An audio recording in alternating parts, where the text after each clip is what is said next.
Okay, so I welcome you all to this next class of average velocity and the last class about the velocity. In the next class, we will study something more exciting. And today we are going to discuss what is average velocity in some other examples. Okay, so we can see here one line is given there, and on this line, this is your initial point where we can write here as A. So this is your starting point A, and this is your middle point B, while the third one is C. So now let us consider that any object, any bicycle, any vehicle is starting from this point, that is your A point. So if that vehicle is starting from A point, okay, so initially that object will be at rest. So we can say that velocity is equal to 0. So velocity initially is 0 because the object is at rest, but when that object reaches from B to C, okay, so that object must be crossing this B point with some velocity.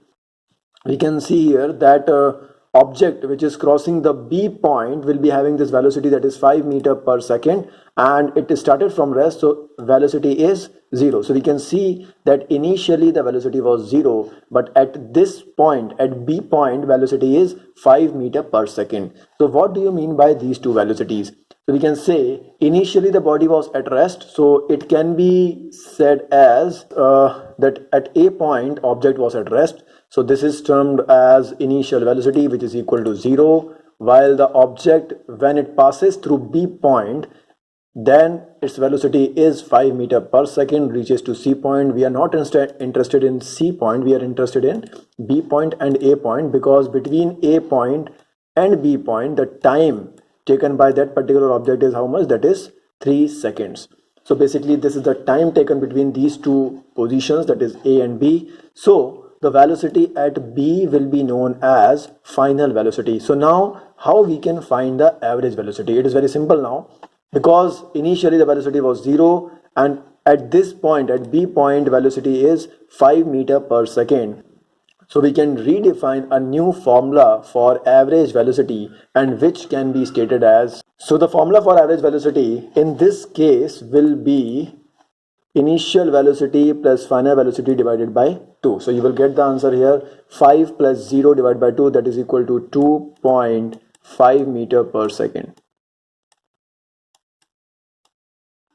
Okay, so this is how we can redefine average velocity. So we are having now two formula. One formula is displacement upon time taken, and second formula for average velocity is initial velocity plus final velocity divided by 2. So this is your second formula for average velocity. Remember the cases when you have to apply which formula. So moving on further, now we will see that how many types of velocities are there. So as you can see here, now we are having a chart of velocity. So first of all, the velocity is this, and which is defined as displacement upon time taken. Then if a velocity is covering equal displacement in equal interval of time, then you will have this velocity, which is known as uniform velocity, where time taken and displacement will be both equal. But if you are having unequal displacement in equal time, okay, that means it is covering unequal distance in equal time, then it will be known as non-uniform velocity. If the velocity is non-uniform, then there will be two cases, either it will be average velocity or it will be instantaneous velocity.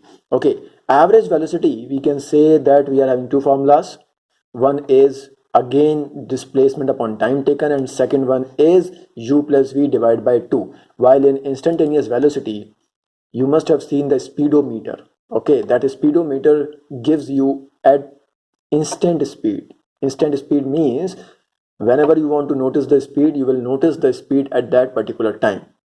Okay, so if you are traveling with a speedometer, then that gives you instantaneous speed or instantaneous velocity, while we can calculate all those average velocities. Okay, so this is whole about velocity, and we know that velocity and is a vector quantity. It can be 0, it can be positive, it can be negative. So with this section we close velocity, and now we will move further in the next class about the acceleration. We will study about what is acceleration, how it is related to velocity.